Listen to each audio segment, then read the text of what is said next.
Can you hear me okay? Are these AirPods working? Yeah, they seem to be working good. Okay. I borrowed my 16-year-old's AirPods. And oh, you better give those back. Have a hissy fit. I've been called a boomer 30 times today. A boomer? You might also be interested in our Sap 9 pistol, our Tennessee Ranger specially built 43A. Yeah.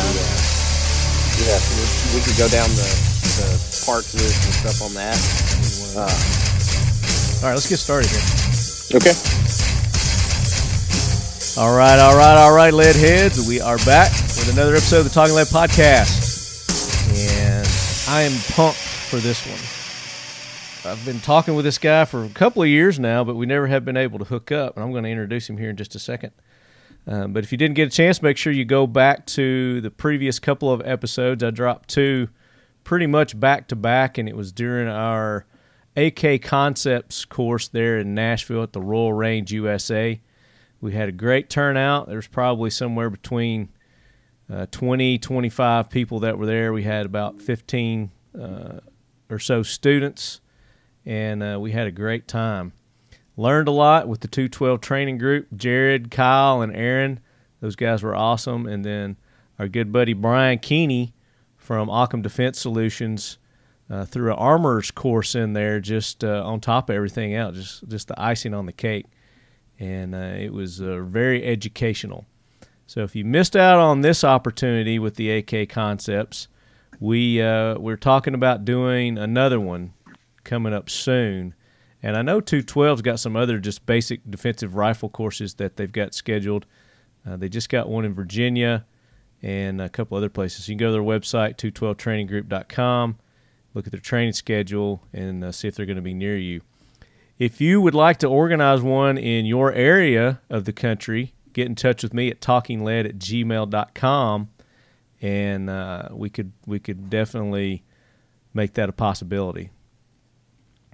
So joining me this episode, all the way from a secret location here in Tennessee. I don't know exactly where you're at, Brian, but we've got Brian Seaver, and Brian is with the Tennessee Rangers. You thought Texas was the only state that had Rangers. Tennessee's got Rangers too, leadheads. Brian, welcome in. How you doing, Marty? Thanks for having us. Doing good, man. You and I had talked about a year or two ago. You were into something else at the time. You may have been doing this too, but we were touching base about some other things. But you've been in the protective services, things like that, for some time now. We're going to talk about that, and then the Tennessee Rangers. We're going to talk all about the Tennessee Rangers. Anything and everything that you wanted to know, we're gonna fill you in, leadheads. But we got a lot of gun people here in the Middle Tennessee area. We were talking. You were at Royal Range, just missed our class, and you had a function with the Rangers at Royal Range. I guess it was this past weekend. And, that's right. We had our second annual Tennessee Ranger Rendezvous. Yeah, and James Yeager, you said he attended that, and then of course y'all know James Yeager showed up. Yeah, I think he's living at Royal Range. Guest. He's there every weekend, it seems like. I think he is, because he was there during our event as well. Yeah, he got him on the show.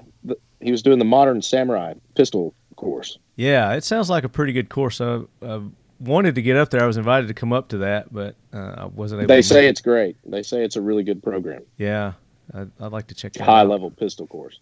Yes, definitely. So the AK course looked great. It was good. It was a great course. Wish you could have made it out. I know the weather, that was right when we got slammed with the unseasonably cold and icy weather that we had here in Tennessee, and I guess across the nation. That's right. Yeah. We weren't the only ones. We were on the end of the Tennessee State Wrestling Championships, so we had our whole wrestling team down there for the in Chattanooga for the state championships. Wow! Did Chattanooga get hammered? No, we didn't have any snow down there, at least that we saw during the tournament. But it was a good time. Yeah, it's weird because that side of Tennessee is usually the one that gets all the snow and the ice. Past the Cumberland Plateau there, and Exactly. They didn't get any of it. It was kind of weird. Global warming. Yeah, my mom, that's what it is. Up in East Tennessee, and they just barely got a little bit of snow. Yeah, nothing like what we had. So unless my sources are wrong, aren't you related to somebody kind of famous from East Tennessee? Yeah, Dolly Parton's my aunt. My mom is Dolly's middle sister. Oh, wow. That's right, yeah. Aunt my mom's Dolly. Cassie. Aunt Dolly. Yeah, I grew up calling her Aunt Granny. Aunt Granny? Aunt Granny. That's what all of her nieces and nephews call her. She's Aunt Granny to us. So okay. She was like a bit of a mom to our parents, all of our generation's parents, and so she's kind of like our grandmother. Is she the oldest sister of the bunch?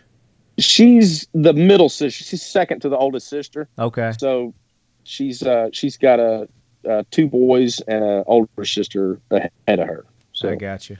That's a big family. Big family. My mom's got 12 brothers and sisters. Oh my gosh. Yeah. I didn't realize it was that big a family. But yeah. Yeah. My dad comes from a big family, so he's got a large family as well. So is he from East Tennessee too?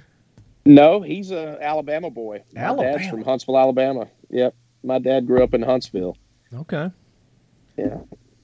He was a career police officer at Huntsville PD and retired from the district attorney's office and the state probation office. So before we move any further, I've got to do some plugging here, Bryan. We've got to thank those that make this show possible. Kel-Tec Weapons, Leadheads. Go show Kel-Tec Chad and the gang over there some love. If you haven't heard the episode where we talked about their new P50, their 5.7 pistol that they've got out, make sure you go back a few episodes back and we talk about that. But go check out their website. They've got everything listed there. They came out with the new 12 gauge. It's their I call it the slim down version of the KSG, but instead of the two barrels, it's got a single barrel, single tube. But it's lightweight and it packs a wallop. It's a pretty cool bullpup shotgun. So go check that out. And then I'm still loving my Kel-Tec Sub 2000. Are you familiar with the Sub 2000, Bryan? I tell you, man, I love Kel-Tec. I'm familiar with all of Kel-Tec's product line. Yeah. They've got a really neat design shop over there. What a brave company to do all the interesting things they do. I'm telling you, man, very innovative. They're innovative. They've got a great customer service plan too. I mean, if you ever having a problem with a Kel-Tec, my experience is they've been phenomenal. Yeah. That's typically what I get as well. Their customer service keeps them, just that notch above the rest, and that innovation that George, the owner over there, just keeps coming out. And Chad said it many times. I mean, he's got a playbook full of guns that he wants to release. It's just time and money. So I mean, there's no telling what else we're going to see come from them. 5.7 is just really cool. What a neat PDW design. Yeah, I mean, it's a really interesting round. There's not a lot of people that have developed a pistol around that. There's a few out there, but I don't know if we're going to start seeing more and more, but Kel-Tec definitely has one. You guys go check it out. It's a very futuristic-looking gun. Yeah. And it will take a brace. So don't send me any more questions about that. There are ways to make a brace fit on that thing. And then, of course, our good buddies at Seal 1. When you go out shooting that P50 and you want to clean it, you want to lube it, you want to protect it, you use Seal 1, CLP. One product does all your cleaning, all your protecting, all your lubricating. Seal1.net. And you guys use the code LEADHEAD there, and you're going to get a big fat 25% off. Dwight's really taking care of you leadheads here, so make sure you go and take advantage of that. And it's not just good for guns. It's good for your Marine, your tactical, your I've been using it kind of on my automobile too, like in my door squeaks and things like that. It works really good in that, but it's eco-friendly green product, I guess. is kind of the word. It's environmentally safe. It's non-toxic. And it smells kind of good, too. It's not got a bad odor to it. I know some of you like the hoppies, but it's almost mentholy, I guess. Kind of a mentholy kind of smell. It opens up your sinuses. So check them out, seal1.net. I made some posts recently on the social meds. Our good buddy Pete Pye over at Defiant Munitions had sent me some 223 and 7.62 by 3.9 that I'm going to be trying out. So I'm looking forward to trying these rounds out. I've heard a lot of good things about them. Brian at Occam Defense has said some really good things about it. You leadheads have sent me messages about them as well. And FPS Murdoch was at the class, and he brought me a couple of boxes during that class too. So thank you, FPS, for those Defiant Munitions rounds. I'm going to try them out. Here coming up, since we got good weather nowadays, I mean, we've had like 70-degree weather here these last few days. It's been really nice here in Tennessee. It was beautiful today. So I'm going to take that out and try it.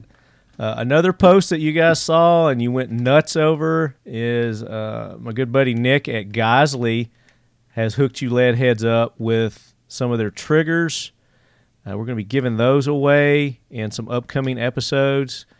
Definitely going to be giving one away on the next AK Corner. So this month's edition of the Talking Lead AK Corner, which it drops the 15th, we're going to be talking about specifically competition shooting with the AK-47. So we're going to have Kyle and Aaron back on. I believe we're going to have the organizer of Red October and maybe even Kalash Bash on to talk about those AK Com Block specific competitions that are set up for you guys. But make sure you pay attention to the post. I'll do a pre-show post like I always do, asking for your questions. And that's typically, not always, where we go and find our winners. So we'll be giving away the Geisley trigger. We'll be giving away another Seal 1 package. What's really cool about the Seal 1 too is it comes in several different delivery methods. So they've got the paste, they've got aerosol, they've got the pre-soaked wipes that you can get, several different other delivery methods. So however you like to go about cleaning your boat, your firearms, whatever it may be, Seal 1's got you covered. So also let's thank Nemo Arms. You lead heads, I made an announcement a couple episodes back. Nemo Arms is our newest sponsors of the Talking Lead podcast. So make sure you go to their Instagrams and welcome them to the Leadhead Brigade. Let them know how much you appreciate them jumping on board. We don't have any discount codes for them yet set up for you, but I think the more you go and let them know that you recognizing that they're sponsoring and supporting the show, they're probably going to set something up for you. So maybe even some giveaways. You never know. You familiar with Nemo Arms? I'm not. Tell me about them. So Nemo Arms, they're a very high-end rifle maker. So they make, obviously, AR-15s, some very nice AR-15s. These aren't your just run-of-the-mill parts. They're using some real high-quality parts on their ARs. Gotcha. They make guns. They make pistols. They've got a line of pistols. It's called the Monarch, the MK9 millimeter. Okay. Yep. I haven't tried those yet, so I'm not familiar with. I have shot the rifles before, but I've not shot their pistols, so that's something I want to try out. And then they've got some really nice shotguns. They're like heirloom quality, 12 gauge, 20 gauge shotguns. Nice. And then they've got some other. They've got suppressors too. They're even doing suppressors. They've got their own line of suppressors. I haven't tried those out yet either. Got to be honest with you. They sold me on the rifles, so and to find out that they have all this other stuff too, I'm just overwhelmed. So I'm hoping to get my hands on all this stuff, try it out, give you lead heads cool. A report. But full line of suppressors. They got the shotguns, the rifles, the pistols, and, of course, you can get some parts. It's hard to get parts from anybody these days. It's hard to even get a rifle from anybody these days. It's hard to get anything right now. Yeah, it's tough. But, they fall in that category with everybody else. They're trying to keep up with demand. But they've got a really good customer service department there as well. You're not going to be disappointed. So contact your local dealer there. And I bet Royal Range carries Nemo. I have to check with him and see. I'm not sure. We'll have to check with Art because he likes to carry the high-end stuff. Art, he does indeed. He likes to hobnob with the rich and famous. That's right. He's a Renaissance man. He is. He's really turned that place around, though. Have to give it to him. It's a special spot. Royal Range is a really, really special range. Yeah, it is. It's very impressive. It's one of those that it's just hard for me to describe it verbally. You have to just come and check it out because it's everything that I make it out to be and more. Yeah, the customer service is fantastic. Pro Shop's great. They've got tons of services. Range, the ranges, they're just copious and fantastic. Yeah, and then they're designed really well. They've got the meeting rooms there that are set up for instructions or seminars or bachelorette parties. Oh yeah, he does it. Tailgate parties, birthday parties, it's endless. Yeah, so you go check out Royal Range, RoyalRangeUSA.com, and let Art know that you're a lead head. He'd appreciate that. So, Bryan, I'll let you in on a little secret before we got started, and I hear that train rolling in now, so let's take care of some Jackwagons and honor some heroes. Hoorah, Semper Fi, do or die, hold 'em high at 8th and I. It is time for the talking lead Jackwagon of the week, so brace yourself, baby. Jackwagons. Yes, sir. Jackwagons. It's Jackwagon time. Jackwagons, amateur chainsaw people. In the tornadoes, if you were out in the tornadoes and you bought a brand new chainsaw and went out to start chainsawing trees, you were probably in the emergency room by the end of the day. And we saw a lot of that on the night of the tornadoes. If you want to get trained up on how to use a chainsaw, contact the Tennessee Rangers. We have the best Squadron Sawyer team that you could ever imagine. Our Squadron Sawyers are fantastic artists with the chainsaw. They can teach you how to operate it. They can teach you how to look at a situation and how to maintain dress, safety. How to dress. They can teach you how to dress like a lumberjack. Right. Yep. So you don't cut your leg off. They're very stylish. Very stylish. Very cool. We went out with the Sheepdog Impact Assistance Group during that. They organized a team, and they had some top-notch sawyers as well. So I got some schooling. Yeah. I think I consider myself an amateur sawyer now. Not quite as professional as them, but I got some wood cut. We did some good work. Yeah, it was a lot of work to be done. They really hit us hard here in Tennessee with those tornadoes, and then the COVID crap coming right behind that really devastated us. That's right. The talking about chainsaws, we'll be holding our Squadron Sawyer course this summer, probably actually springtime. Our D. Ratliff, one of our members, runs that, and it's a fantastic opportunity for guys to get out and actually learn the professional skills behind how to use a chainsaw. Not to mention the safety aspects. We run a first aid portion of that class, as well as tree climbing. So we've got some good opportunities for training here in the summer on chainsaws. Do you call that the Tarzan class for tree climbing? Is it? we might need to change the name. Yeah. So that's a good one. I like that. Because it is dangerous to run a chainsaw, and if you don't know what you're doing, you could hurt you, and you could hurt a lot of property and other people cutting down trees. Right.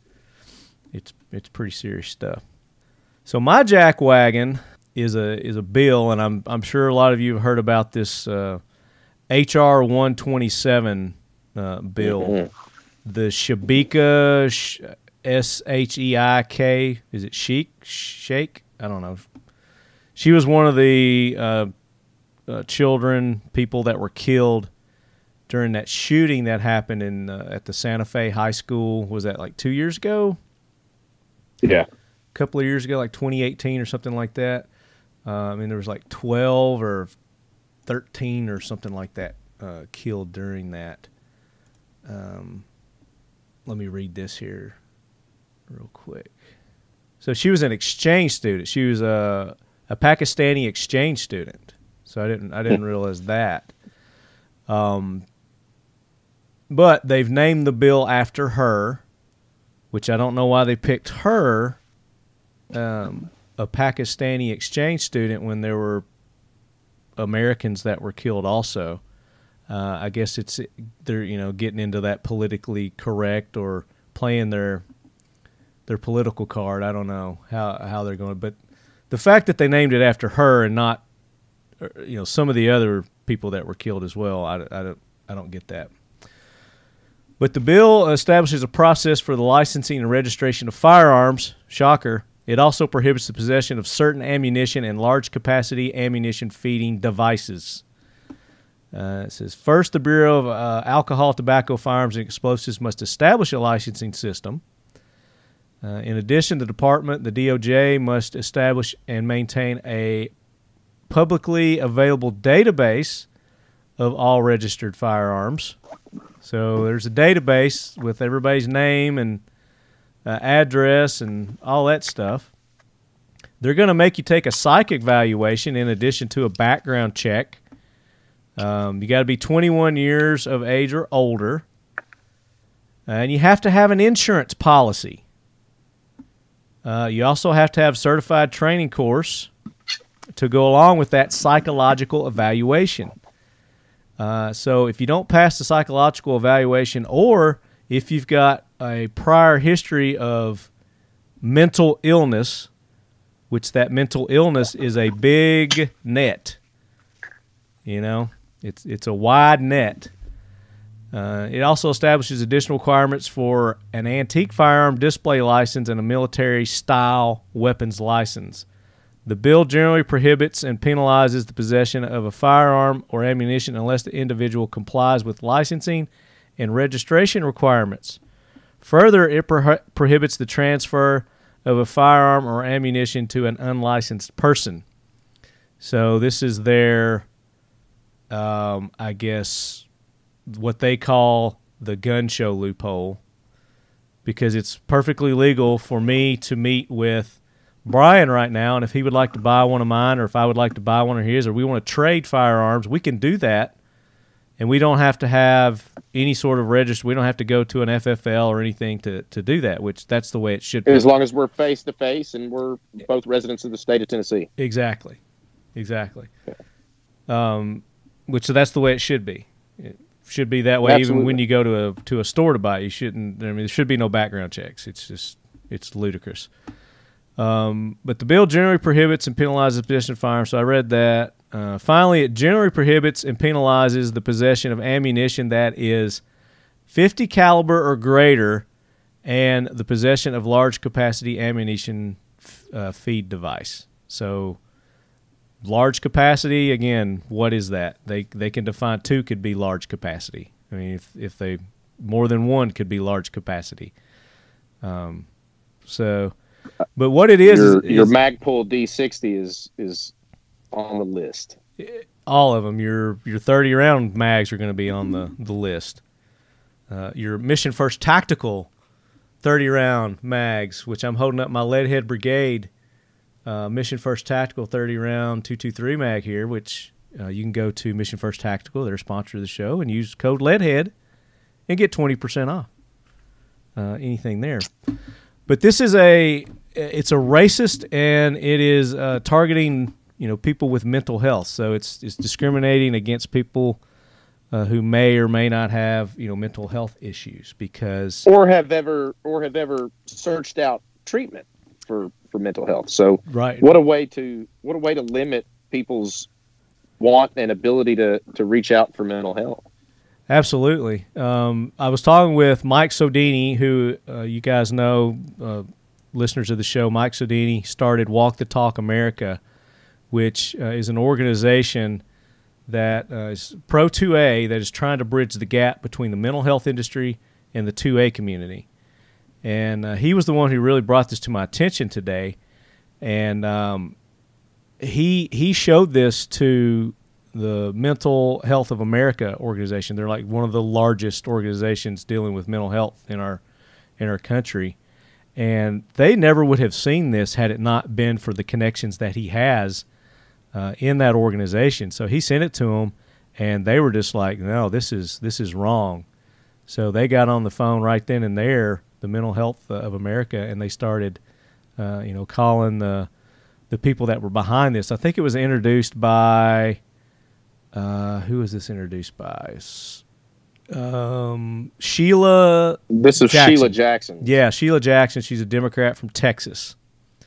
So they were on the phone with trying to get in touch with her, I think, on this. But we're going to get Mike and one of the representatives from the Mental Health of America on the show next week, I believe. We're trying to get that scheduled. So we're going to do a show and talk specifically about this bill, how it's discriminating, how it's racist, because look at all the monetary requirements that they're putting in here. With you got to have certified training, you got to have insurance policy, you got to go, the criminal background, which is unconstitutional to begin with, the psychological evaluation. They're really trying to make it monetarily prohibitive for anybody. And then on top of this, they're talking about taxing ammunition and all kinds of other stuff. So this is something that you guys definitely need to be aware of. It's H.R. 127, the 117th Congress, proposed by Sheila Jackson, a Texas Democrat. And you need to get in touch with your representatives and let them know that you're not for this. So that's my jackwagon. I don't have any more jackwagons that I really want to talk about right now. Do you have any more jackwagons? Jackwagons. There's a ton of them out there. I hate M-Lock and K-Mod stuff. Can we just bring back the Picatinny rail, please? Okay. Just put the rail back on there? Yeah, I just want the old Watt-style Picatinny rail. I'm showing my age right now. Yeah, I hate fighting Key-Mod and M-Lock stuff. But I do like innovation, so I like that companies come out with things like that to give us options. Everything I have has it on it. And I'm covered up with it. But you got to make sure you get one or the other, because you don't want to get a mixture of the two, because then you got to go, because those the little attachment thingies don't fit in an M-Lock. Right. Won't fit in a in a Key-Mod. A Key-Mod won't fit in an M-Lock. Proprietary. I actually took one of those to my grinder and grinded one of them down to fit. I was like, screw it. It's like I don't even have Key-Mod. I'm going to use the M-Lock. So, I don't have any more jackwagons. There's probably, like I said, there's tons. If you guys want to submit jackwagons, talkinglead@gmail.com. Put in the subject jackwagon nominations or Leadhead Brigade heroes, which I'm going to do now. And mine's going to be Walk the Talk America, Mike Sodini, with having the gumption to start that organization with not knowing a whole lot about, because he's the first to really do that in our industry, in the firearms industry. He was the president of Eagle Imports.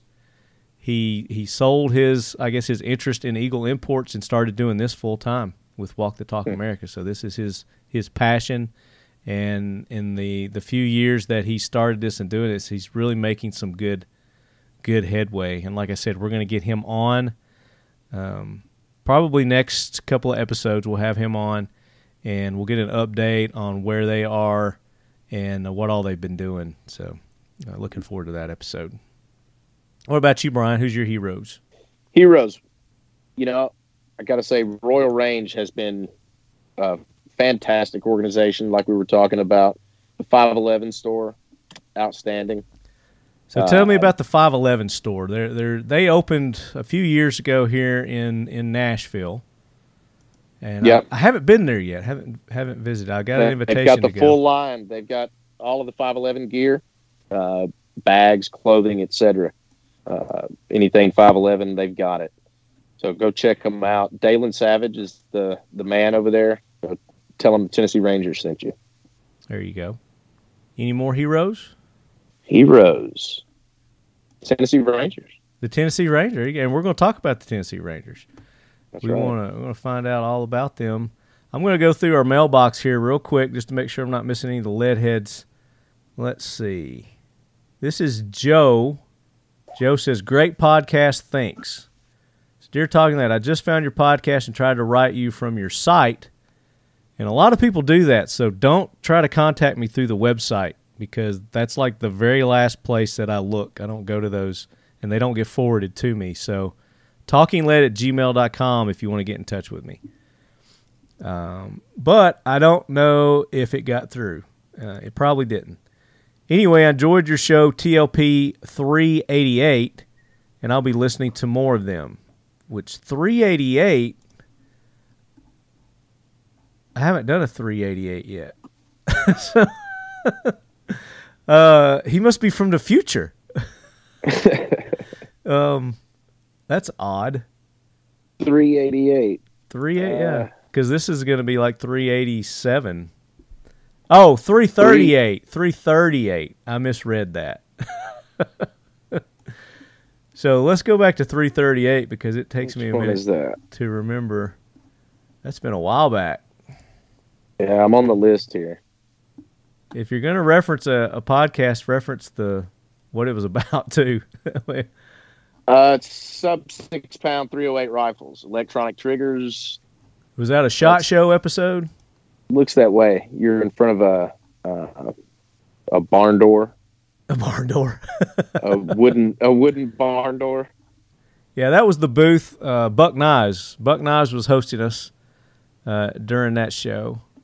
Gotcha. And our guest, we had we were back from a Caribbean cruise. Oh yeah, I just got back from the Caribbean for my birthday. That was a nice little cruise that I did there. But we had Michael Hess with Asp Usa, which they've got some great flashlights. I don't know if you're familiar with their products or not, but they do a lot of law enforcement equipment, cuffs and batons and. Oh, you mean you Asp? You said. Yeah, Asp USA. Yeah. Oh yeah, absolutely.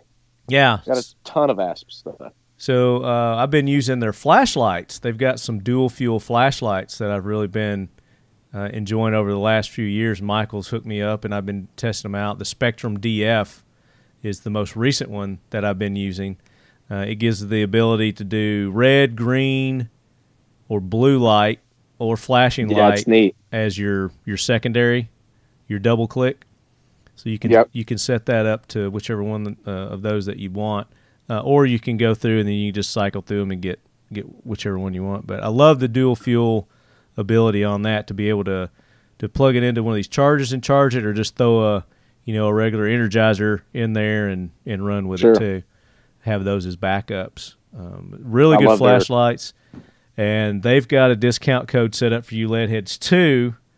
I forget to mention it all the time, but I believe it is LED20, LEAD 20, to get 20% off all the flashlights and flashlight accessories at aspusa.com.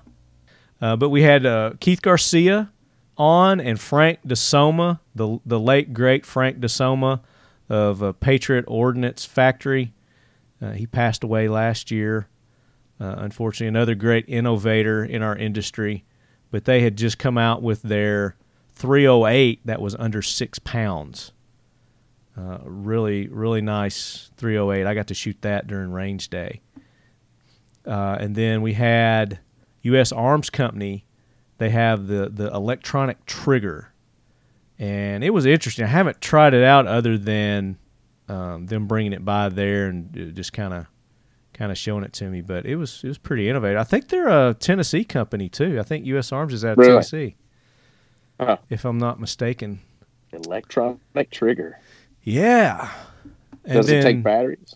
I would assume if it's electronic, it's got to run on some kind of power. So I'll have to go back and listen to that episode and remember it. But I talked to so many different people and so many different companies, and especially at SHOT Show, I mean, SHOT Show is unbelievable, man. It's just, I do probably, 30 to 40 interviews in those 3 days, 10 or more a day. And it just, they all run together at times. And I get people's cards and they're like, contact me and, we'll do this and we'll do that. And it just gets overwhelming sometimes. And sometimes they fall through the crack. And U.S. Arms, if you're listening, I apologize. I'm going to make a note right now to get in touch with you guys and follow up with you. Are they saying 2022 for next SHOT Show? I mean, I'm sure they're saying it, but I mean, they can't do anything until Las Vegas gives them the green light, or they could come to Tennessee and have it. We'd love to. That's exactly where I was going with that. Love to have them, but heroes again. I'm going back to our heroes. Texas and Mississippi are heroes because they lifted their mask bans or mandates. Their mask mandates opened up in general. Yeah, it's just they lifted the requirement to wear masks. So, I like that. I guess Tennessee should be pretty close behind. They've pretty much lifted everything here in Tennessee for the most part. I mean, I didn't follow it anyway, so. I don't think most people did either. So, if you want to wear a mask, wear a mask. Exactly. It's like if you want to wear a tank top, wear a tank top. That's right. Yeah, I don't care what you just wear. Not to the dinner table. Yeah. Well, depends on where you're at, I guess. If you're up in Knoxville, if you're in Gatlinburg, that's all you see up there during the summer. It's okay. It's okay up there. Right. So, back to the email here real quick. Joe. So there, we tracked down 338. So that's a good episode to cut your teeth on. A lot of information in that one. He said, you asked people to let you know where we go for our news. We go to gatewaypundit.com, bigleaguepolitics.com, townhall.com, and citizenfreepress.com for politics. So I did a few episodes back. I kind of went through and was just reading the headlines of what was going on during that week. And I went to several different news sites just to see the differences in what they were reporting and how they were wording their headlines. And I'd wish I had done that last year to be able to compare last year to this year just to see the different trends in what's being reported. That overlay. Exactly. Just like, all last year was nothing but, COVID and Trump and, wanting to impeach Trump, bull crap. That's all it was. Just Trump, COVID, blah, blah, blah, blah, blah. Yeah. You didn't hear about anything else. So I think I'll do that again. Let me finish his email. I think I'll do that again for this episode. And I'll just kind of, ever so often, I'll go through and I'm going to read the headlines. And then he goes on to say, by the way, we bought this steel barricade system to keep bad guys from kicking in our doors. It's cheap, and it's just 2 3-inch lag bolts joining into jack studs of the door frame. Well, that goes back to our Armor Concepts episode that we did just a few episodes back. Armor Concepts is a Nashville company. They're based out of Nashville. And they do home fortification with windows and doors. And we had set you lead heads up with a discount code there. Also, I think it's leadhead, and you were going to get like 20-25% off. And that's still good. So make sure you go there to their website, armorconcepts.com. And, if you're into the home fortification, you need to be if you're not. Yeah, it's a fantastic company. Yeah. So check them out. Joe, thank you for the email. I appreciate that. Appreciate you being a lead head now. And keep the emails coming. If you got Jackwagons or Leadhead Brigade heroes that you want to nominate, send them in. But I think I'll read some headlines real quick. Do you have a computer in front of you at all? I have a tablet. Okay, I just thought you might want to read some too. Yeah. So I tried this gatewaypundit.com, and it says, click here to go through a standard security check, 3 easy steps. I'm not going to do that, so they can suck it on that news website. What was another one of his other ones here? I'll try it. Citizenfreepress.com. Let's try that one. Let's see what kind of news we're getting here from Citizen Free Press. Biden's immigration bill has a waiver for slave masters. Manhunt expands for Chinese student who murdered U.S. Army veteran. Ooh. Graduate student at MIT committed cold-blooded murder. China using emotion recognition technology to arrest citizens. AI more accurate than doctors. I mean, the way this is set up is it's just, there's no pictures or anything. It's just got a link to these, I guess, these articles here. Yeah. So that's Citizen Free Press. Fox News on March 4th, 2021, their top stories here. He felt untouchable. Ex-Cuomo aide details harassment allegations in new interview. He's trying to sleep with me, in quotes. So that's real big in the news now. We're probably going to see a lot of that where Cuomo's been, what's the word? Accused. Accused, thank you. Yeah. He's being accused of sexual harassment with several different ladies have come forward now. And he's got his tears and oh, woe me campaign going right now. Oh, I didn't know it was sexual harassment. I didn't mean it to be. Burr, burr, burr. He's a douche. He's such an arrogant douche. I hope he goes down hard. He likes to kiss people on the cheeks, it looks like. It looks like that, yeah, and just specifically women. He doesn't kiss men on the cheeks. He's touchy. He likes to touch. He likes to touch, yeah. But that's all I'm seeing here on Fox is Meghan McCain calls out Gillibrand for double standard in her response to sexual harassment claims.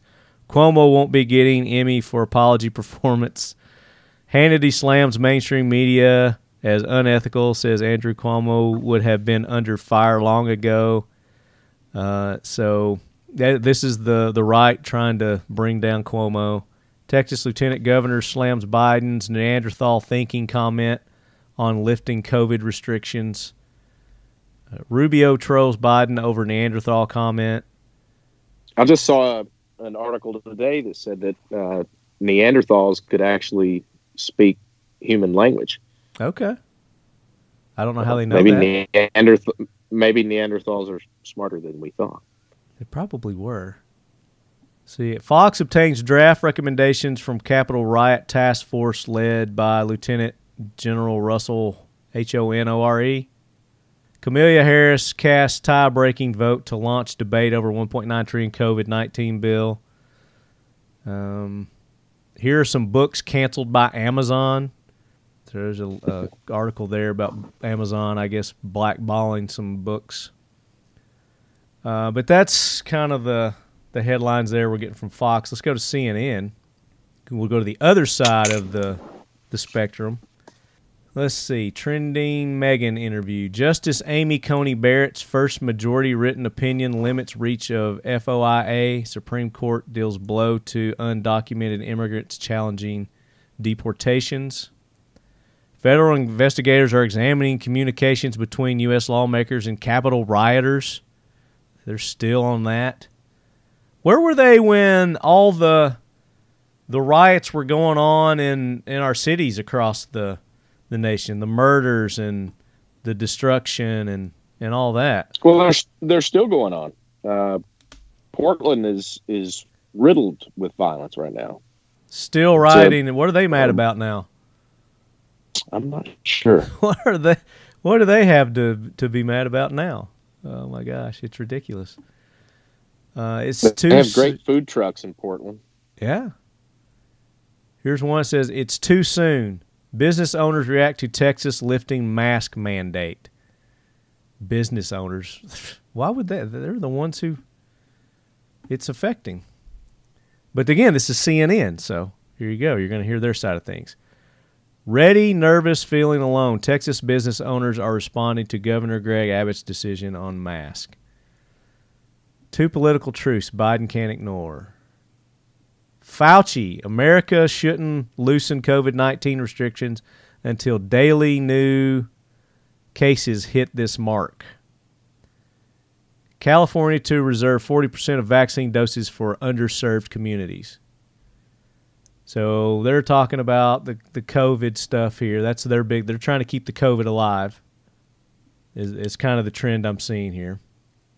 He just checked out of politics. Kushner disappears from Trump's inner circle. Who cares?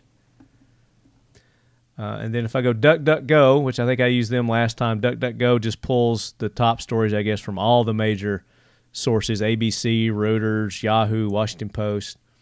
And theirs goes, Georgia moving to repeal citizens' arrest after Arbery death. Georgia has moved closer to possible repeal of a 1863 law that lets private citizens make an arrest more than a year after the fatal shooting of Ahmaud Arbery.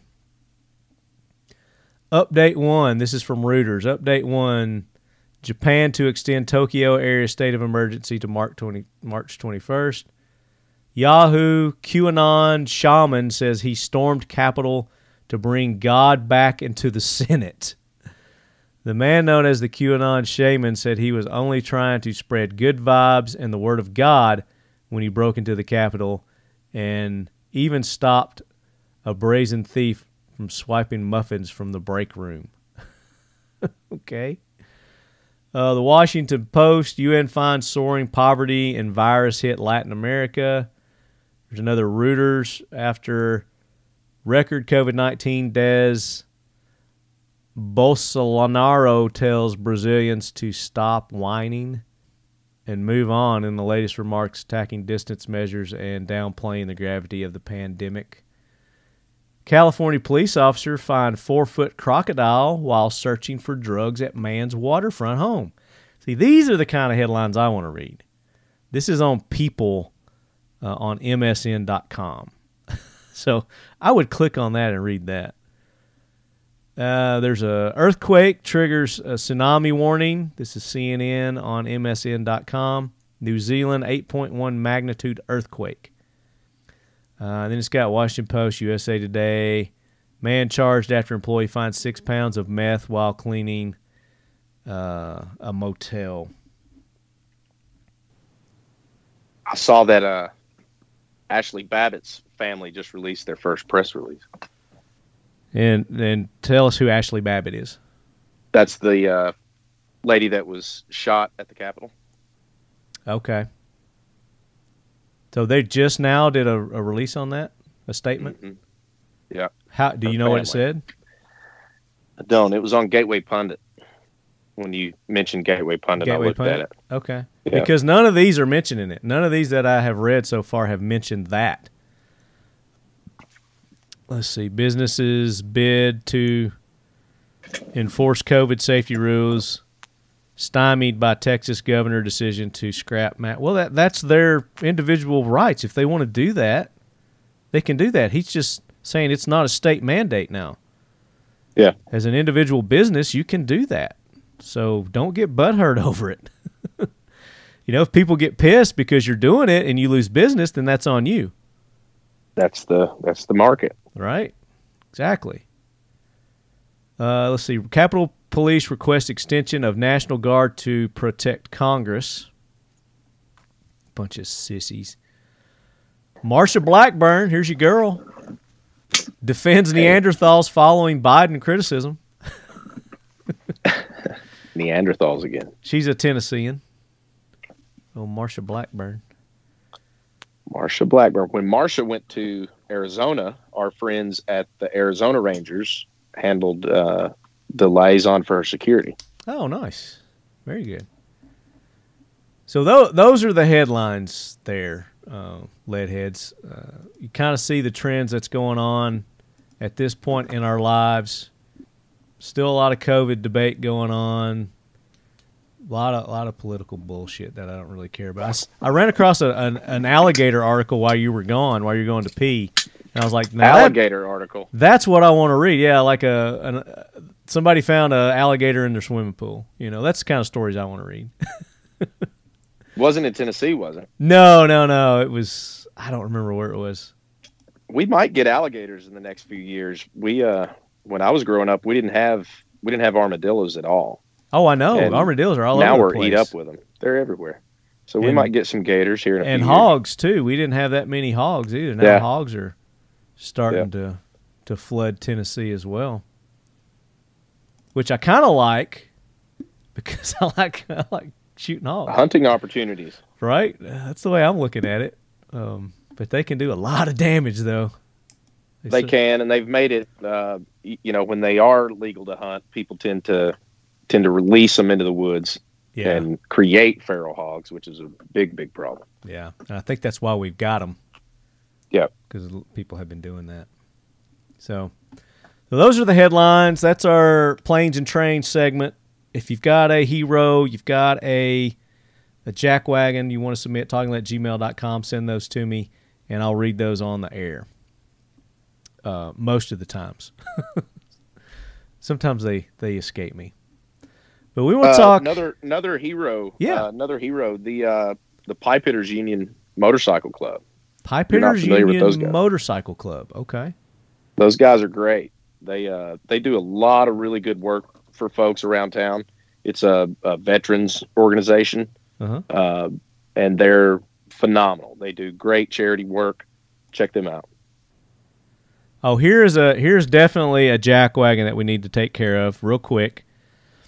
This comes from our buddy Bill. I don't know if he wants me to let y'all know that he sent this or not. But on March 25th, 2020, just 12 days after COVID-19 was declared a national emergency in the U.S., an opportunistic trademark troll filed trademarks for the word thin blue line, thin red line, and thin white line to cover dozens of popular product categories, including watches and apparel, using the cover of the COVID-19 crisis and the fact that companies' attentions were elsewhere. The United States Patent and Trademark Office approved the trademark filings without opposition.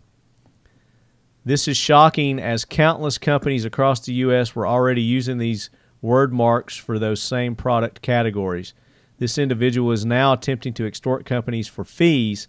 Moreover, our team has learned that this individual has nothing to do with law enforcement or fire rescue communities and is simply using this opportunity for unjust financial enrichment. So shirts, hats, coats, pants, sweatpants, sweatshirts, toy cars, toy figures, toy guns, board games, firearms, excluding revolvers, clocks, commemorative coins, jewelry, you name it. This guy went in and got the patent for thin blue line. I wonder how they got it, revolvers excluded. I don't know. Maybe somebody already had revolvers. He wasn't able to get it because somebody already had it. Somebody was smart enough to go ahead and do that. That sounds like a you Smith see & Wesson thing. You see this a lot. People will go and check and see if something's been trademarked or not, and if it hasn't, then they're going to jump on it, and the people that are using it are going to have to pay them. That's the way our country works, the way the law works. So I can maybe see this one getting maybe revoked. I don't know, because it does deal with law enforcement and first responders and stuff. I don't know. Well, it's such a common phrase as well. Yeah, there's no way this guy came up with it. There's no way that that's like trademarking peanut butter sandwich. Yeah, or awesome. Yeah. That's awesome. Yep. So, yeah, definitely jackwagon material right there. But, I mean, it's kind of smart, too, though. I don't know. I don't know if I admire the guy or what. If it had been like something else that he had trademarked, I think we'd probably be going, yeah, hell yeah, that'd be great. But because it has to deal with the thin blue line and red line, I don't know. Anywho, I think it merited mentioning. So let's wrap up the planes and trains. Get the plane and our plane is called Lead Force One. Brian, we call it Lead Force One. The pilot of Lead Force One. Who do you think the pilot of Lead Force One is? Where the gunny is the engineer of the jackwagon train, and he takes care and maintains our jackwagons for us. Who do you think is on Lead Force One? I'm not sure. Who is it? So we had a contest with our listeners, and we had them submit different nominees. We had anywhere from. Did you watch Independence Day? Oh yeah. You remember the guy who played Uncle Eddie in the Vacation movies? The shitter's full. Yeah, Clark Shitter's full. He was in that, and he was like a drunk pilot or whatever. He was nominated. Yeah. Nice. We had Maverick from Top Gun nominated. We had Chuck Yeager. We had, it ran the gamut of nominees. Guess who won? Who won? The ghost of Charlton Heston. Not Charlton Heston, but the ghost of Charlton Heston. So it's Moses. Right. Moses, and he was the Planet of the Apes dude, and that's right. He was the Omega Man. And the head of the NRA. And the head of the NRA, definitely. And he could kick some ass. So he's from my cold dead hands. There you go. All right, so that wraps up our Trains and Planes segment. So we want to find out about Bryan and the Tennessee Rangers. So Bryan, tell us a little bit about you, Bryan Seaver, and the Tennessee Rangers. Give us a little history of what they're all about, who they are. Yeah. Well, thanks for having me, Marty. Me personally, I work in the security industry. I've worked in the security industry for over 20 years, mainly in the executive protection field and the intelligence side of the house. Now, did you get started in that after watching the movie The Bodyguard? With Kevin Costner and... on the timeline, I did, but I don't know that it was that much of an influence. Because that's your aunt's song. That's right. That's right. She wrote "I Will Always Love You." I know. That's right. I actually ran into Kevin Costner years ago. It was probably 6-7 years ago. We were at the Lowe's Vanderbilt Plaza doing an event, and we were walking down the hall with and full security team in tow, and all of a sudden, this guy came out of one of the hallways, dirty jeans, untucked shirt, unshaven, and immediately made a move for. And I pinned this guy up against the wall before I could even tell who it was. It was Kevin Costner. And I told him, I said, "Man, you should have known better being in Bodyguard." Right. Being in Bodyguard. Come on, dude. Yeah. You know I'm going to do this. Come on. You know how this goes. He's a nice guy, though. Now, I've worked in the security industry for over 20 years. I worked for a company called Phoenix Consulting Group for about 6, almost 7 years in the early 2000s in the intelligence collection field, industrial intelligence, information collection, information security. We did a lot of red team work, and that was where I really built my skill set. It was red team work. Red team is where you basically do penetration testing of security functions, whether they're electronic, physical security. They could be physical security as far as venues, factories, research and development centers, all that kind of thing. So typically we were hired by industry to check out their security functions in their facilities. Okay. So they would send me and my team in to go and try to see if we could break in, see if we could pilfer merchandise, that kind of thing. We had a guest on a while back, Clint Emerson.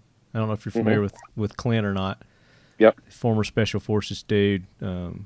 But we had him on, and he was telling us some stories because he did that too. And he was telling us some stories about a couple of break-ins that they did to test people's securities, where they would woo the secretary, take her out for drinks, get passwords and stuff like that. Yeah, you'd be amazed. You can sit at an Applebee's outside of a research and development center, and people will tell you any number of things about the secret goings on inside that factory. Yeah, that's what he says. Amazing. I was like, I can't believe that, but yeah, apparently. They did. Yeah, and that's what we would do. And then afterwards we would go in and give an after action report on what we found, and then build and implement systems to help them fix those problems. Yeah. So, loose lips sink ships. Sink ships. That's right. That's right. And from that I segued into the executive protection arena. My father worked for many years in the executive protection bodyguard world. I attended Executive Security International in Colorado, Cool. which is one of the leaders in the private sector executive protection training realm. I've worked for folks all over the world, from South America to Europe, Eastern Europe, Africa, and all over the U.S. and Canada, doing executive protection. We do a lot of tour security. My company, Fence Bridge Strategic Risk, we do a lot of K9 explosive detection. So we'll attach a K9 team onto a musical tour, an entertainment tour, and we'll follow them all over the world, wherever they go, conducting sweeps, explosive detection sweeps for those venues that they're frequenting. I would think being here in Nashville, do you handle like the Taylor Swifts and the McGraws and people like that, Brooks? We do a lot of stuff around venues here in Nashville. We're not specifically affiliated with those artists at this time. I was just using them as examples. Yeah, we do the Ryman. We do a lot of the explosive detection for the Grand Ole Opry. Any venue in town, we've been in there with our dogs. So, and what kind of dogs do you use? Well, we use all different kinds. We've got a lot of Dutch and Belgian Malinois, Dutch Shepherds and Belgian Malinois. We've got giant Schnauzers. Okay. We've got a beautiful new golden retriever named Ryman that just finished her training, and she is soft and fluffy and has a big smile on her face. So she's I need to introduce you to our good buddy, Senior Team Leader Garcia. He does correctional. Yeah, I'm very familiar with him. His giant Schnauzers. We actually have one of his Schnauzers. Oh, okay. Mogan is one of our dogs. Is if I'm not mistaken, it was either one of his dogs at the time, or he was sired from one of his dogs. You've got Mogan. Is it the Mogan, or is it maybe one of Mogan's kids? It may have been. We had Mogan for a good while. He was on one of our tours that we did all through Canada. Okay, so maybe he named his other one Mogan too. I don't know. He may have Mogan too. I'll let him know. I'll let him know you're on the show. He comes on the show frequently. Yeah, I saw that he had done some episode with you. Oh yeah, we're good buddies. Yeah, he's got some great dogs. But furthermore, we use everything from like I said, Belgian Shepherds to we've even got English Springer Spaniels that are really, really great. They're small, they're compact. We can put them up on a road box or on top of a vehicle. Yeah, and they're very, very easy to use, and they've got a lot of energy. We do a lot of the K9 stuff. We do primarily consulting as far as the security side of the house goes. We're not a guard firm. We do specifically consulting as far as that goes. So we'll source any type of protection that a client needs. No, we're talking about the Tennessee Rangers right now, right? Not the. No, I'm talking about my company specifically, Fence Bridge. Okay, I want to make sure we're clear. This isn't the Tennessee Rangers we're talking about yet. Correct. Okay. Correct. And what's the name of that company again? That's my company, Fence Bridge. Fence Bridge Strategic Risk. Okay, Bridge. Okay, Fence Bridge. So, I guess it was 2019. I was nominated to be appointed Colonel, aide-de-camp to the governor, by State Rep Del Carr. And I was appointed as Colonel aide-de-camp to the governor, and from that, we decided to create a charitable organization. And we decided to call it the Tennessee Rangers. We had a group of local security professionals, guys that were venue security managers, top executive protection guys in the state, law enforcement leaders, that were all organized in the same industry. And we decided to pull our resources together and create a charity group that could reach out to the citizens of the state of Tennessee. And that's what we did. We chartered the Tennessee Rangers as a 501c3 and a Tennessee Public Benefit Corporation, and started from there, and it's grown into something really special. Now the Rangers actually have there used to be a Tennessee Rangers. I mean, it was an actual that's right. The Tennessee law Rangers enforcement were the military establishment. That's right. Yeah, the Tennessee Rangers were the very first law enforcement agency in the state of Tennessee. They were founded in 1915, and they were disbanded in 1923 after a long run of success, or a short run of success, I should say. Yeah. Between 1915 and 1923, they did a lot of operations, but they were in the midst of a political upheaval. And just like the Texas Rangers were nearly abolished around that same time, the Tennessee Rangers were abolished, and they were replaced with the Tennessee Highway Patrol. Okay. And that's where we get the state trooper's office from. Interesting. So the Tennessee State Guard and the Tennessee Rangers were actually a very parallel set of groups in the early 1900s in the state of Tennessee. They were trying to figure out how to create a National Guard, how to create a state guard, and from the remnants of the post-war conflict, and so they were eager to try to figure those things out. And there were states everywhere from New Jersey to California that were trying to implement new organizations, new entities within the state to handle everything from civil unrest to criminal investigation. And a lot of them existed as early paramilitary organizations, like the Texas Rangers, the Arizona Rangers, and also the Tennessee Rangers. Yeah. And it in the early 1900s there was a heavy push to professionalize and mobilize these law enforcement agencies from horseback-based law enforcement into motorized, radio-based law enforcement, and that's where we get the state trooper's office in the state of Tennessee, which I might add is the absolute best law enforcement agency in this state. Oh, my buddy Michael will be glad to hear you say that. he's a Tennessee Highway Patrol guy. They're fantastic. They're a super professional organization. They've got the best training in this state as far as law enforcement goes.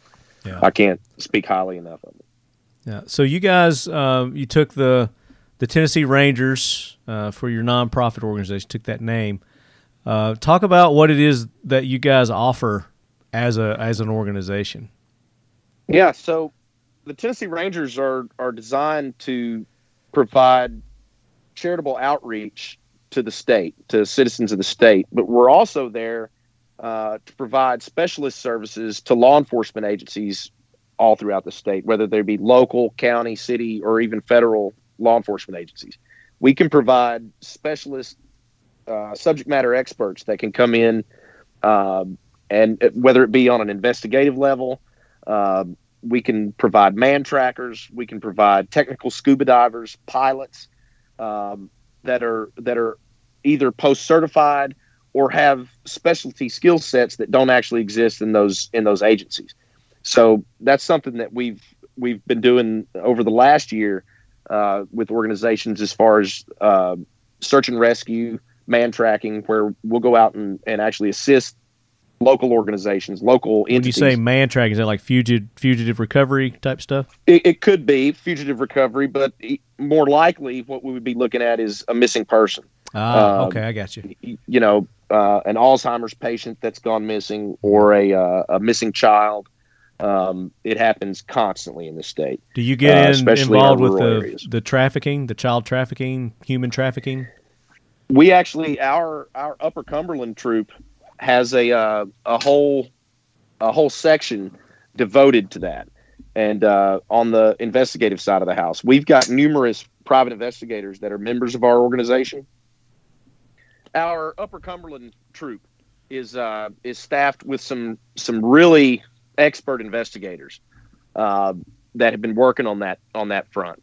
We've also got some associates in our affiliated with our organizations that are child advocates that can come in those situations and assist any organization that needs an advocate for those children to come in and provide that service.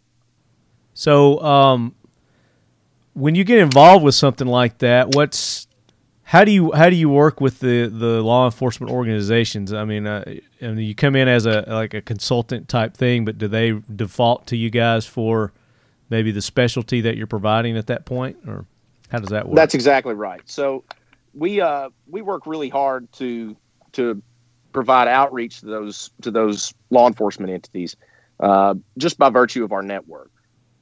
We've got numerous individuals that are active law enforcement officers in our organization, not to mention benefactors within state leadership that can and do recommend us for those operations. We've got some of the best men in the state of Tennessee as far as investigative capabilities. We've got outstanding open source intelligence collection capabilities. We can provide collection on any subject matter and really nail down a specific targeted level of information for whatever that entity needs. Maybe we should kind of back up and talk about maybe how somebody becomes a member of the organization, or gets involved with it. Right now, we're getting a ton of individuals that are reaching out to us for applying to be a Tennessee Ranger. Typically, most people reach out to the website. They send a message to the website, send an email. We get their resume, and then we start our vetting process. That vetting process consists of a background check, a personal interview, face-to-face interview, and then we immediately put the individual through some training courses just to start them off. Once their initial application packet's through, they start off on the TCCC program, Tactical Combat Casualty Care. Gives them an opportunity to get that stop the bleed training, that first aid training, and then we immediately start running them through what we call the Intel Boot Camp, and that course is basically built to provide that individual with the ability to collect community intelligence, to provide and collate information that's focused on the community, threat information that's focused on the community, and to look at that information and analyze it and be able to design a threat analysis for his specific group. For us, that's his troop or platoon that he's attached to within our organization. Yeah. Okay. That allows us to take that information and we can feed that to law enforcement agencies throughout the state, looking at everything from criminal profiles to, emergency management functions. And these courses that you require your members to take, is this where do they go to take these courses, and is this something that they've got to do on their own dime? How's that work? Yeah, so we fund the majority of their training. The one course that we don't fund is their armed guard course. We require our members to get a Tennessee armed guard license, and that's not because we provide armed guard services. We're not a security guard provider, but what we do is we network our membership so that they can work for numerous security vendors throughout the state, and have that baseline of training, that baseline of certification to be able to go and work for a proprietary security company or a for-hire security guard company. And they take it upon themselves to get that training on their own. They can get that at Royal Range. They can get that from different armed guard trainers throughout the state. There's plenty, and we have numerous ones within our organization that we recommend. Now, I'm not familiar with what is covered in an armed guard course. Can you run through that real quick? Yeah, it's a fairly comprehensive 2-day program on the basics of Tennessee state law for armed guards. You're talking about everything from apprehension to state law, uniform regulations, weapon regulations, all those kind of things. And then a day-long shooting program. That's basically a pistol course. Proficiency? A pistol kind of proficiency? Pistol proficiency. Pistol qualification course. Gotcha.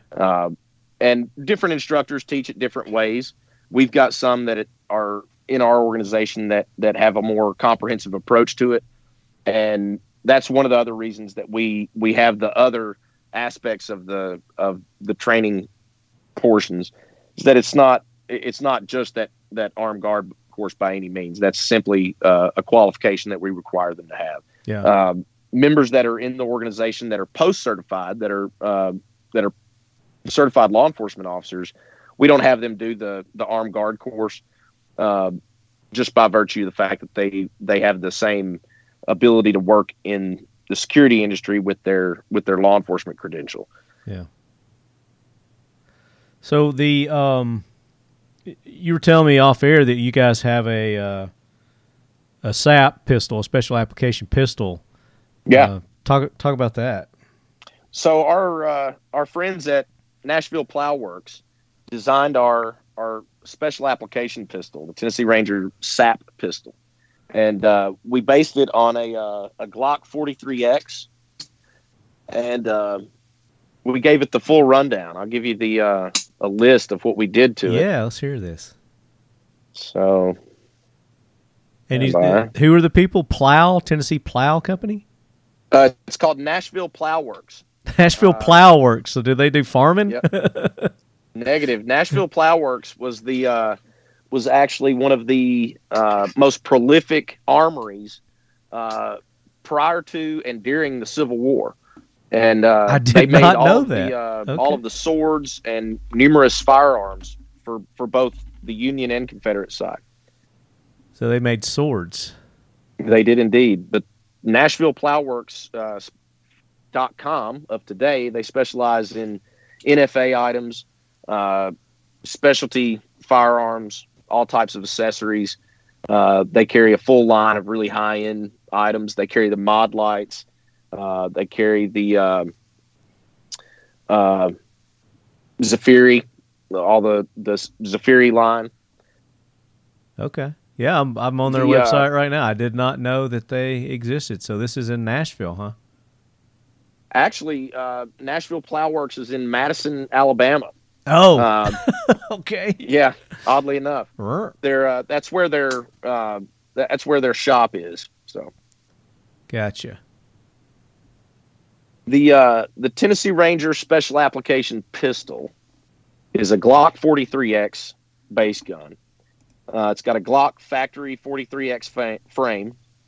Has RCS orbit stippling, deep recess borders, double undercut, gas pedal index points, magwell borders, glove bevel and polish, apex trigger, Ghost Evo Elite 3.5 pound connector, Terran Tactical spring kit, a Bob Lewis custom tuned bob trigger 3.5 pounds, a GGP 43 V1 tritium front black serrated suppressor sights, shoot flat window cut, RMSC Suarez cut, Suarez RMR plate, Glock factory internals, and recoil spring. That's about the only thing that we didn't change on it was the factory recoil spring. It just seemed to work better with the gun. Hold that up. Let me see it. Yeah, it's Oh, I thought you had it in your hand right there. That's my iPad. So that's the pistol. Nice. It's a stippling there. That's very nice. I like that.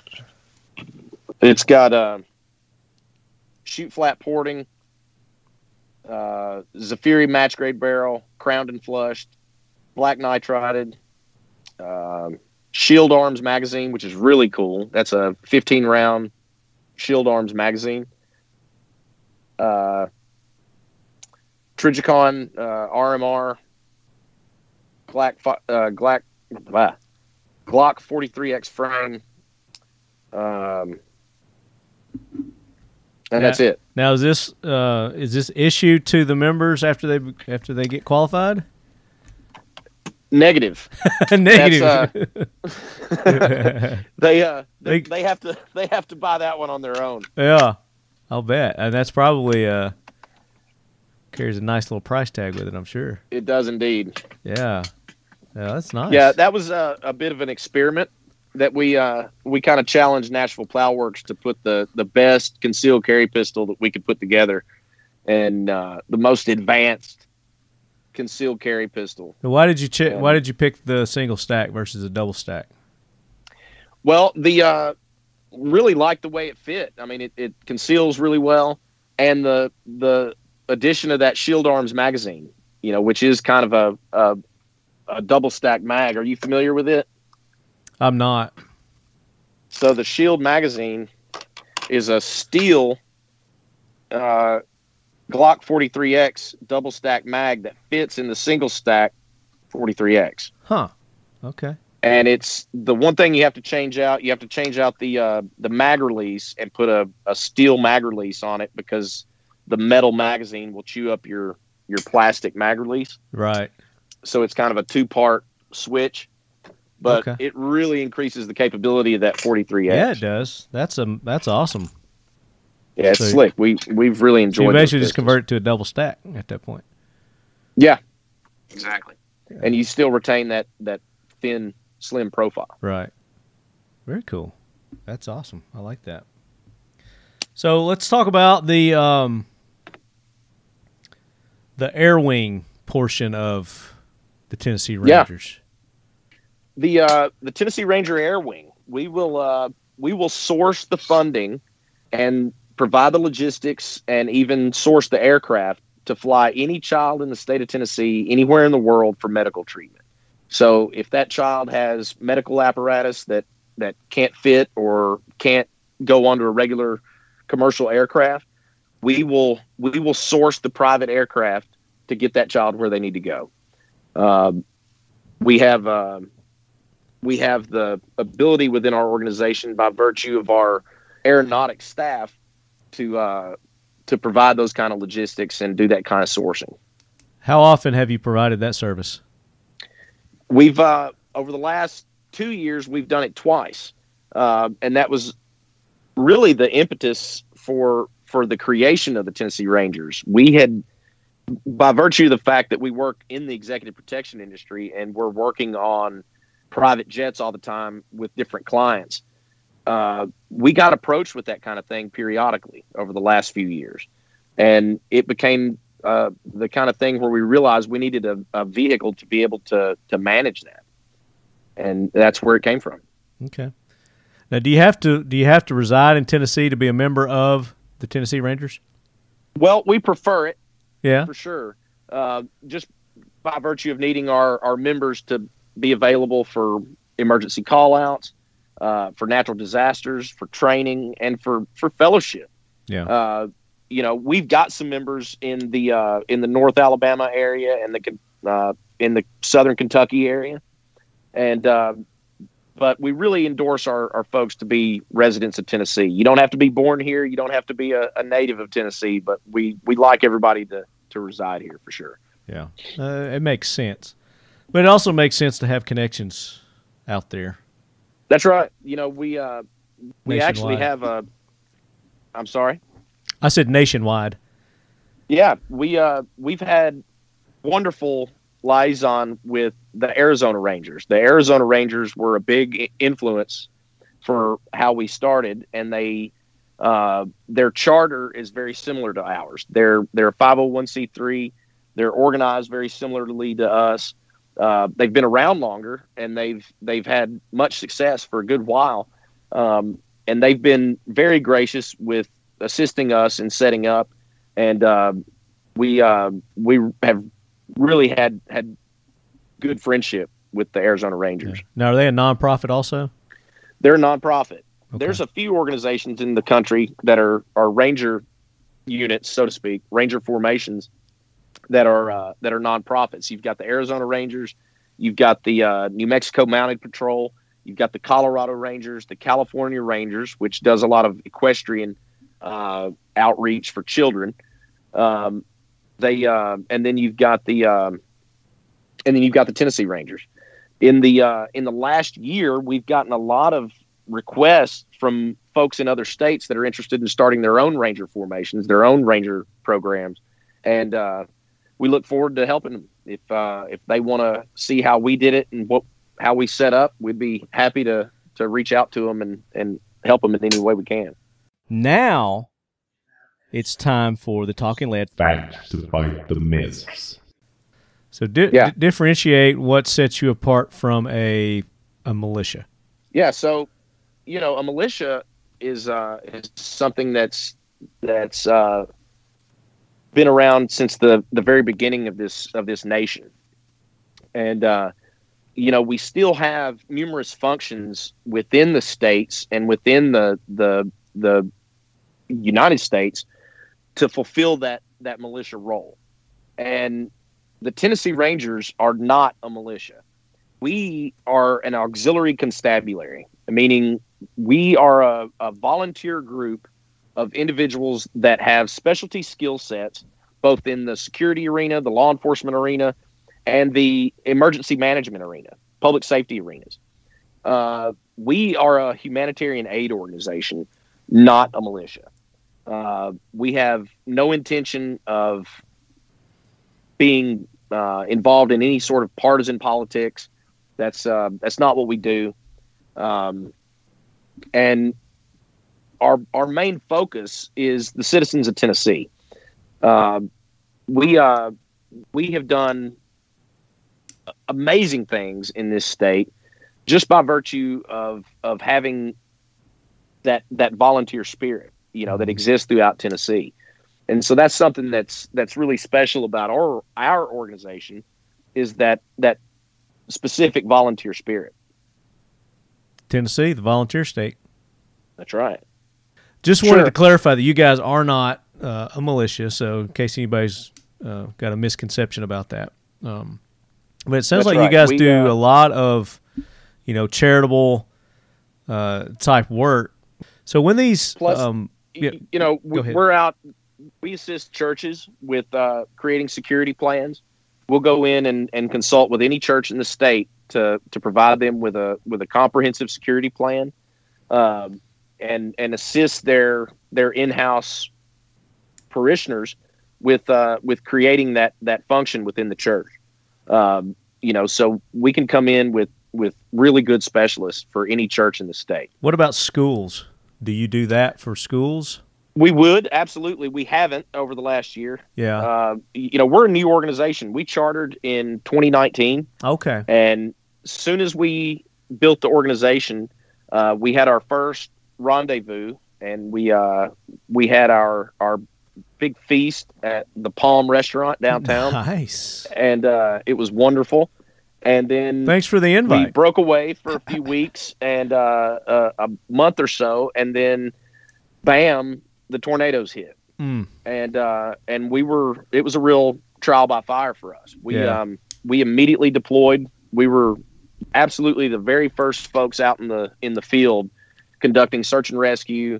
Our squadron sawyers came together like a force to be reckoned with, and pulled trees off of people's houses, pulled people out of their houses, did a ton of recovery and debris removal. We built roads all over the disaster and debris zone. We pulled track loaders and bobcats and bulldozers in there, and we made our own roads, and we brought dump trucks and filled them up with debris and pulled people out. Yeah. We provided water points, food points all over the disaster zone. It was a real test for us, but we did a good job. Yeah. So, trial by fire you're talking about, the tornadoes hit, and then, the civil unrest in our country was going on also, with all the riots around the country, and Tennessee was no exception to that. We had our own little touch of that also there in the Nashville area mainly.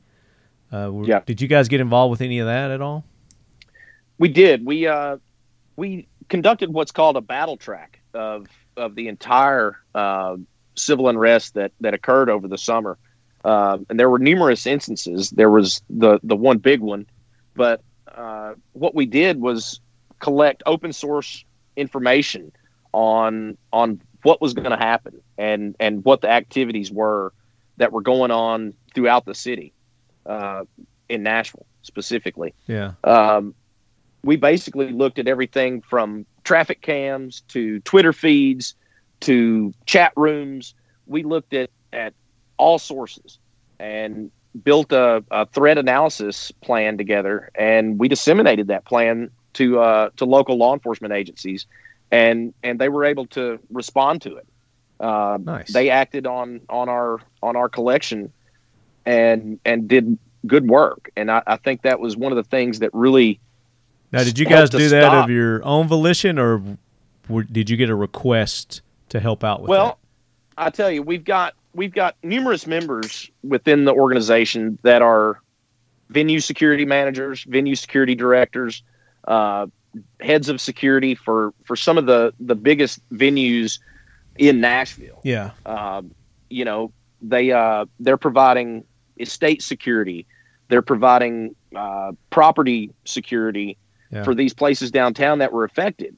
Yeah. I mean, we've got members, the professional sports. You know, we got the hockey, we got the football, we've got, you know, all the music establishments that are down there. So, I mean, there's a lot of a lot of high profile areas down there that people could hit. And so, you know, our membership was eager to have a collection effort on that thread, and that's where the dissemination of that information first went, was to those venue managers and security directors throughout the city.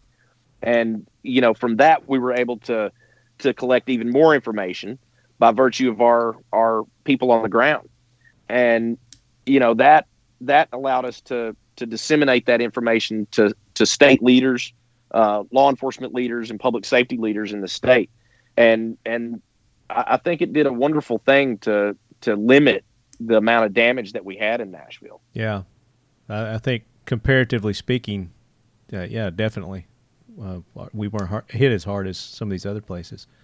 Yeah. Now, what about we had that big bombing at Christmas Eve, whenever that was. Did you guys get involved with that? Were you part of any of that investigation, or? You know, we did some analysis on it, but we weren't involved officially. We had more than a few individuals that were affected by that, members that were either employed by places that were destroyed in the bombing, or were directly involved in the investigation themselves in their day jobs. Yeah. I conducted an analysis of the bombing right off the bat, and we were able to look at that, and just looking at the situation that happened, it was fairly apparent the profile that was going to come about. And sure enough, it turned out to be exactly what we predicted as far as the individual. So it was a lone kind of, a lone. I don't want to say he was crazy, but a lone crazy with a propensity for conspiracy theories. Yeah. And I guess he specifically targeted the AT&T because he used to work for him, didn't he? Yeah. That guy was a known expert in a troubleshooter in the IT community in Nashville. I've talked to numerous IT guys in the Nashville area that knew exactly who he was and have known him for years. Mm-hmm. Probably knew he was capable of doing something like that. Yeah, I don't know that they thought that, but I think they thought he was strange. Yeah, I think they thought that he was a weirdo, but he wasn't anybody that had collected that skill set professionally, as far as bomb making, anything like that. Yeah, he was just a really smart guy. He was a smart, intelligent, but highly deranged individual. Yeah, he was intelligent, but he wasn't smart. Yeah. So he blew himself up. He wasn't already dead. All these conspiracies that are out there. That there was that was like one of the storage places for voting ballots and things like that. That's all bunk. I think most of that was a bunch of BS. Yeah, I mean it sounded good. I think he had a grudge, and I think he wanted to make an example and make a statement. And yeah, I think he knew that would shut down the communications. I'm sure he did. Yeah, I'm sure he predicted the technical fallout that came from it. Yeah. Well, I mean, thank God nobody died, right? Nobody was killed. There were very few injuries, if any, right? That's right. It's a real blessing. The amount of destruction that it did. I've been down to the bomb site, and it was absolutely devastating. Wow. We were able to look at that. I was going to say, I've not been down there since that, so I haven't seen it yet. Yeah, it's very apparent that it was a fuel air explosion. The way that went down, it was decidedly a blast that was designed to knock down walls. Yeah, and it certainly did it. Yeah. Well, hopefully you guys won't be involved in anything else like that. At least here in Nashville, So, if somebody wants to find out more about the Tennessee Rangers, you guys have a website. Are you on social media? How can they learn more about who you are and what you do? Yeah, absolutely. Our website is TennesseeRangers.org or .agency. And we also have a donor box if anybody is interested in donating to the organization. Like I said, we're a 501c3, tax-deductible donations. Our donor box is donorbox.org/the-Tennessee-Rangers. Okay. And I'm sure you probably got a link to that on your website as well. We do. And we have social media. We have a Facebook page. And there are a few Facebook pages for our different platoons. We have a East Tennessee, West Tennessee, and our Middle Tennessee platoon. And each platoon has numerous troops within it that act on the community, neighborhood, and village level. Okay. I'm on Facebook right now. It's under Tennessee Ranger Squadron. Yep. There's also the 1st Volunteer Tennessee Ranger Squadron. That's our official unit name, the 1st Volunteer Tennessee Ranger Squadron. Okay. And that's a separate page than this one? And they're all pretty much the same page. They all kind of mirror each other. Okay, gotcha. And are you guys on the gram, the Instagram? We are not on the gram. Okay. That's fine. Don't blame you there. So, guys, go check them out. TennesseeRangers.org. That's right. .org. And if you want to get involved, I guess there's an application there that they can inquire. And yep, you can send an email on the website and just tell us a little bit about yourself and why you want to be a Tennessee Ranger. Make sure you meet the qualifications listed on the website on Join the Tennessee Rangers page, and we'd love to have you. We're looking for new individuals. I'll forewarn everybody. We do have an arduous appointment process. It's not just a few courses that you do. We also, on top of all the training courses that we send our members through, we also have them complete 3 to 5 challenge missions. And those challenge missions are designed to test that individual's fortitude, their fitness, their toughness, and their ability to solve problems under stress.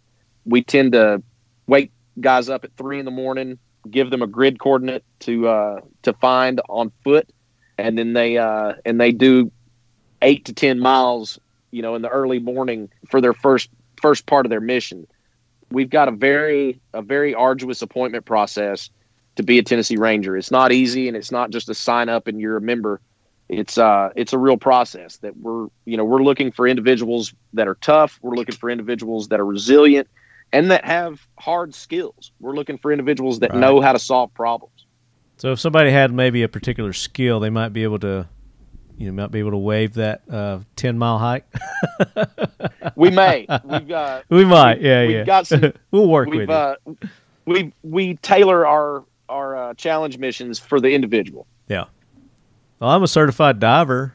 Got my deep water, my nitrox. Does that help? That's excellent. We're going to be holding our scout swimmer course as well as a group rescue diver program. We've got a bunch of advanced scuba divers in our group, and everybody is wanting to host the rescue diver program this summer. Nice. That'd be cool. Maybe I'll look So into we'll be out that. there doing that. Heck yeah, that'd be fun. Brian, there's this thing that we do for our new guys, and you're a new guy to the show, and we got a line of questions that we're going to hit you with now. So get ready, brace yourself. New guy, and sometimes a girl. Questions. I'm ready. All right, so let me hit you with these, and then we'll wrap it up. So, okay, law enforcement, military background. Do you have any? Yes, me personally. Yes, absolutely. I was in the Army. I was originally a military policeman. I also worked in human intelligence and interrogation, and then I'm also currently a police officer in an agency, and have been a police officer of some sort since I was 21. Started out with a sheriff's department in Middle Tennessee, and have been to numerous agencies throughout my career. Very cool. Thank you for your service. Thank you. What is your earliest recollection of shooting a gun, being around a firearm? Yeah, my dad took me out, and we shot my granddad's Winchester .22 single-shot rifle, and we shot his Smith & Wesson Model 59 department-issue pistol.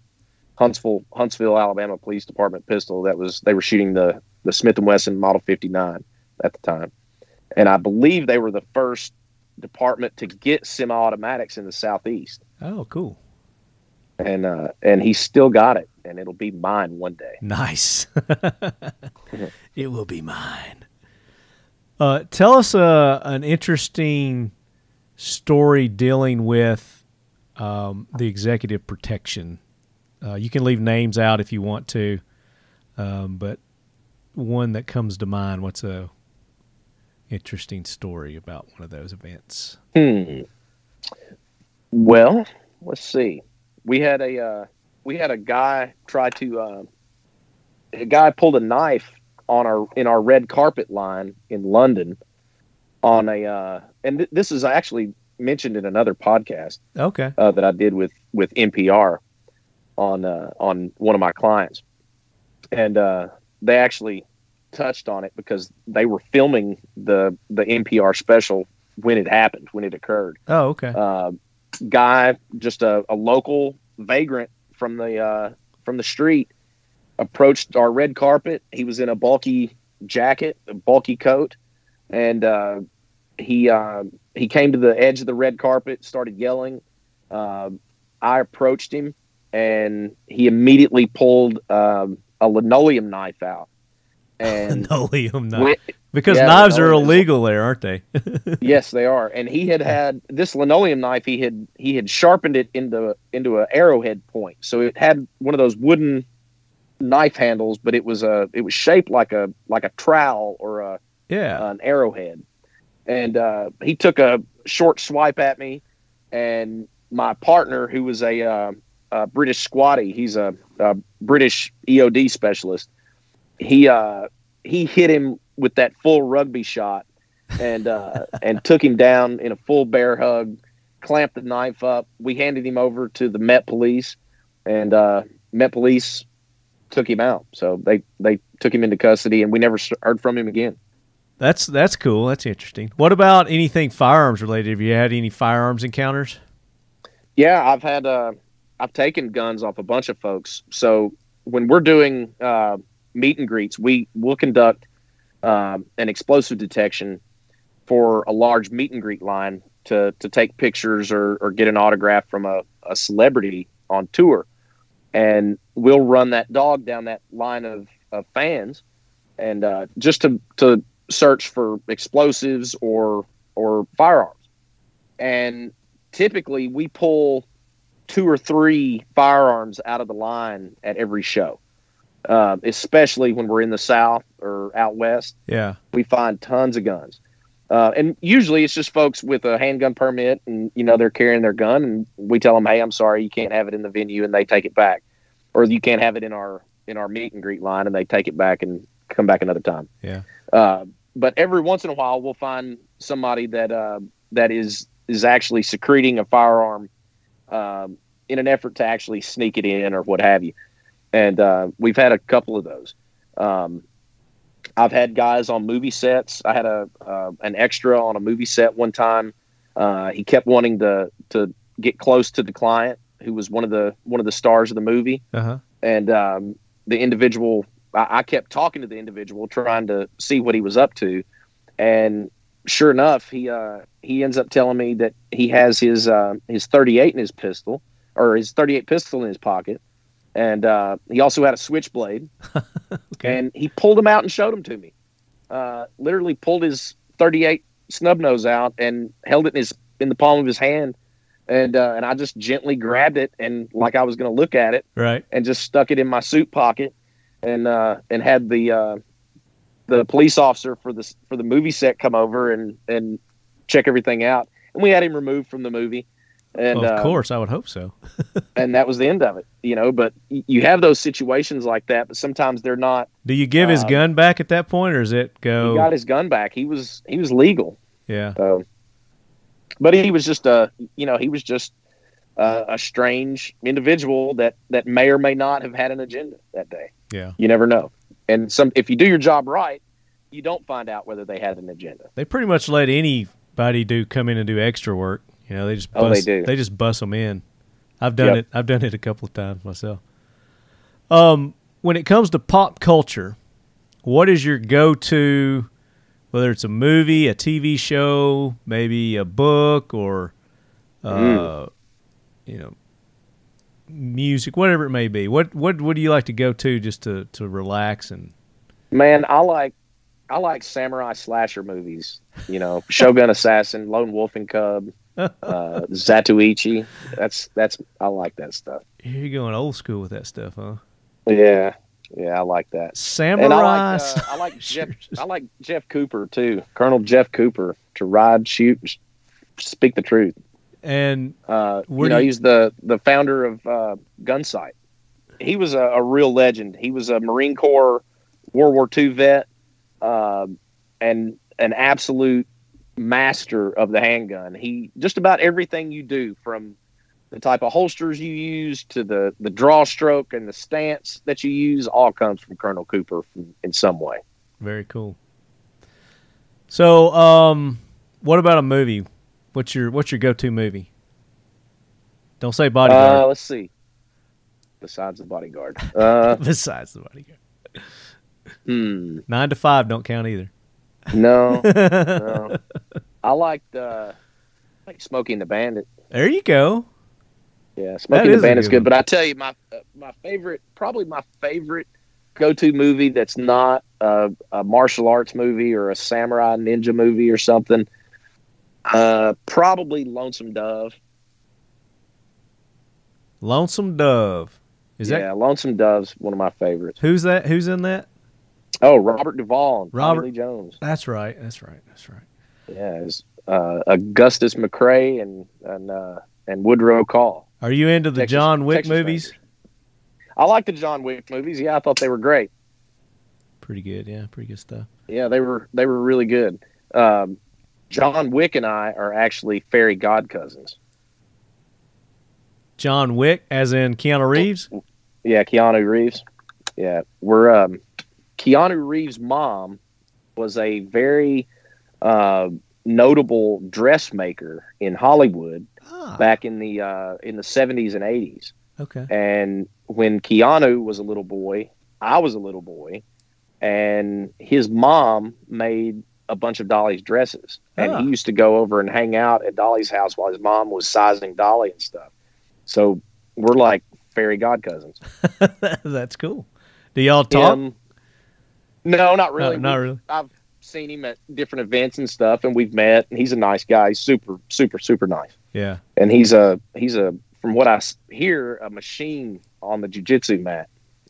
Yeah, well, running a gun too. You know, he runs them with Taryn Butler. Yeah.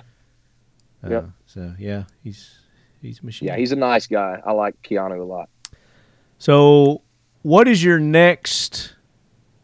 As soon as I get an opportunity to go out, I'm gonna go and I'm gonna get this. I'm gonna buy this. What's your next acquisition?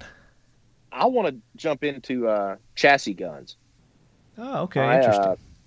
I'm interested in some chassis stuff. I want to get into more precision marksmanship. Basically, as a study of the eye. I only have one eye. I lost my left eye in a training accident. Oh wow! In 2002, right after 9/11, and the shooting world changed for me dramatically with that injury. Yeah, and it didn't really slow me down. It just kind of changed the way I do things. Yeah, and scoped rifles. The scoped rifles have always been a difficulty for me. But with the new technology that's out there, I'm seeing some things that allow me to get in there and play more with the scoped rifle stuff. Yeah.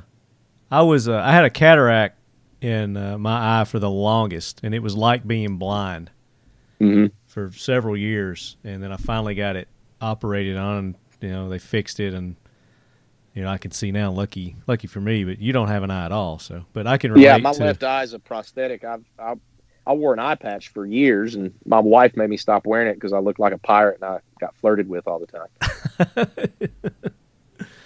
So, ladies love pirates. Laws be damned, money be damned. What would you own? What would you own? Well, I would like to have a tank. If I'm gonna, you can have those with current laws. But it's kind of on my shopping list. I'd like to have an armored personnel carrier or an amphibious armored vehicle of some sort. I got to drive one of those when I was in Poland. I went over to Poland, and they great country. Love Poland. Oh yeah, they had those amphibious tanks there and an actual tank. I got to shoot a tank. Poland is fantastic. I did one of my clients is Peter Greenberg, and he's the host of a show called the Royal Tour, and we go all over the world to different nations and rendezvous with the head of state, the king, the president, the prime minister, and we spend the next month traveling around that country with the prime minister or the king or whoever, and we've done Rwanda, Central Africa, and we just did Poland, and Poland was absolutely fantastic. I absolutely love that country. Yeah, I did too. Had a wonderful time there. We went to. They gave us a tour, and we went all the way to the Czech Republic. There were companies and things that they were introducing us to, and it's just it's a beautiful country. Love it. We flew a hot air balloon over the Czech border. Oh, that would be cool. That was neat. That was fun. We had Polish Secret Service type, the Boer. We had them on the ground, and then we had the Czech counterparts on the other side of the ground, and they were both freaking out on where the balloon was going to land. So it was fun. So, who is the most interesting person you've ever met? Because you seem to, you're a worldly kind of guy. Yeah, I'd have to say one of two people, either President Paul Kagame of Rwanda, or I'd have to say it was President Paul Kagame. What makes him interesting? Well, Paul Kagame was a Rwandan exile, and grew up in Uganda because his family had been driven from Rwanda as exiled Tutsis, and as soon as he was of age, he joined the Ugandan military. The Ugandan military made him a tank officer or cavalry officer of some sort. They sent him to Fort Knox in the U.S. to undergo training. And while he was undergoing training as a Ugandan officer in a foreign military training program, the Rwandan genocide broke out. Oh wow! And you had the Interahamwe occur, and it was basically a massive genocide of the Tutsi people in Rwanda. And so basically a U.S. government asset from an other government agency of some sort gave President Kagame, at the time, I believe he was a lieutenant in the Ugandan military, gave him $80,000 in cash. And he secreted that $80,000 in cash on his body, and he traveled back to Africa. And he built a guerrilla army to save his people. Wow. And he did it. And he fought a civil war on the mountains of Congo against the Hutu and the Interahamwe rebels. They weren't the rebels at the time. They were actually the government that was genociding the Tutsi people. And he fought a massive war for a few years, and actually was able to become the president of the country. And he remains the president of Rwanda today. And Rwanda is a real gem of a nation in Africa. It's a real example of what African nations can be and what African leaders can be as far as President Kagame goes. He was a fantastic gentleman. We went to those very same Congo mountains, some of the highest mountain peaks in the continent of Africa. And I didn't see that man take a drink of water that entire day. We were up at high elevation in the steamy jungle, hiking for hours and hours and hours. He never slipped a foot, and I never saw him take a drink of water. I never saw him get out of breath, and he never complained. Wow. He's a real soldier, and he was an impressive man. But do you still have contact with him these days?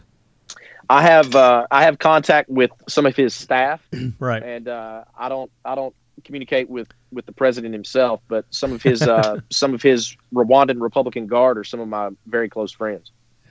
That's a great story, man. So yeah, he was a really impressive guy.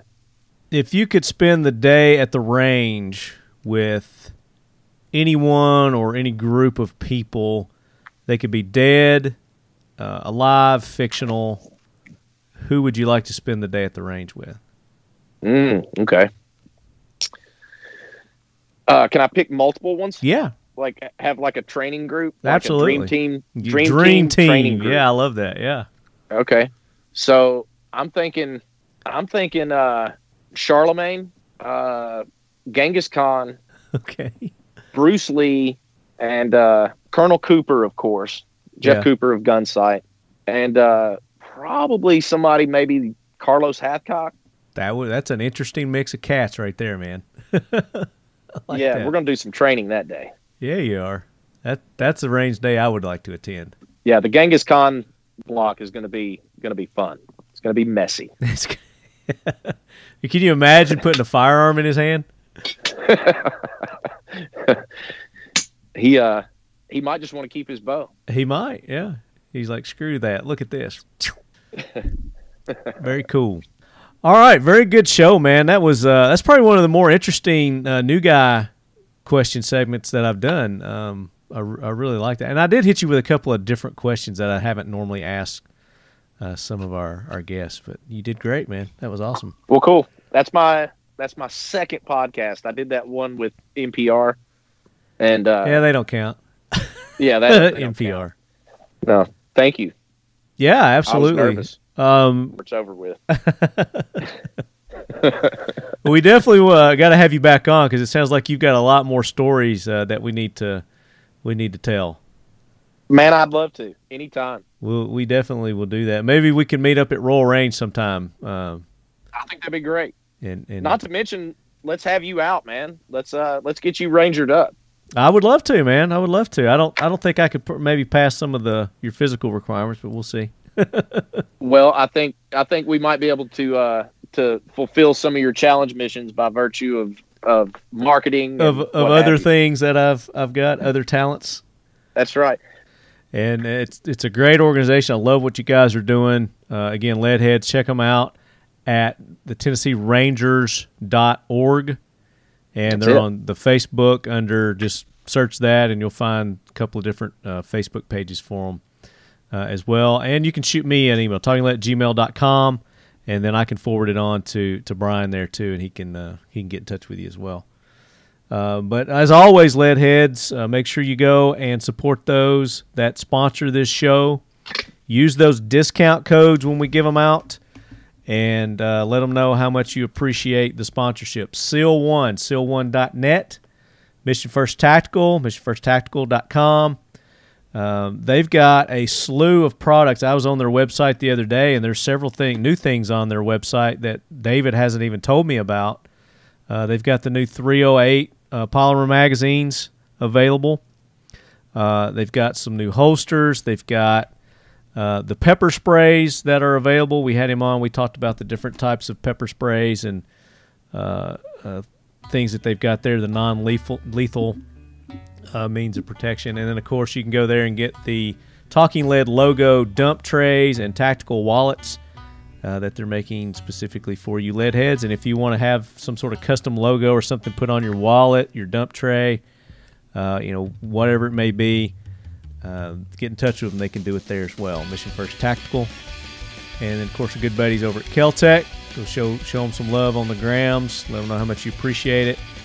And then Nemo Arms, our newest sponsors. Go check out their high-quality AR rifles that they've got. They've got multiple different calibers that they're making those in. The shotguns, the pistols, and the cans. They got cans, too. So go check them out. Show them all the love that they deserve. And Leadhead is typically the discount code that you can use at most of our friends of the show and sponsors if they've got discounts set up, like SEAL1 and like Mission First Tactical. ASP, Asp USA. On the flashlight products, you can get a discount there. Just shoot me an email at talkinglead@gmail.com if that Leadhead isn't the right code there. I can't remember what it is right now. But if it's not active, let me know and I can get them reactivated as well. But that does it for another episode of the Talking Lead podcast, Leadheads. Make sure you tune in. April next month is going to be a big month. We've got Jack Carr scheduled to be on the show, author of The Terminal List. They're making a TV show out of that with Chris Pratt. It's going to be like the James Reese character of his novels. Clint Emerson is scheduled to be back on the show. So April is already shaping up to be a huge month, and you just never know what we're going to be giving away. So always stay tuned, participate. But until then, as always, keep your loved ones close. And your firearms closer. Tennessee Rangers. No or yet or... Nah. I don't do oohs. Or Lone Ranger. What did Hi-Ho Silver? Hi-Ho Silver.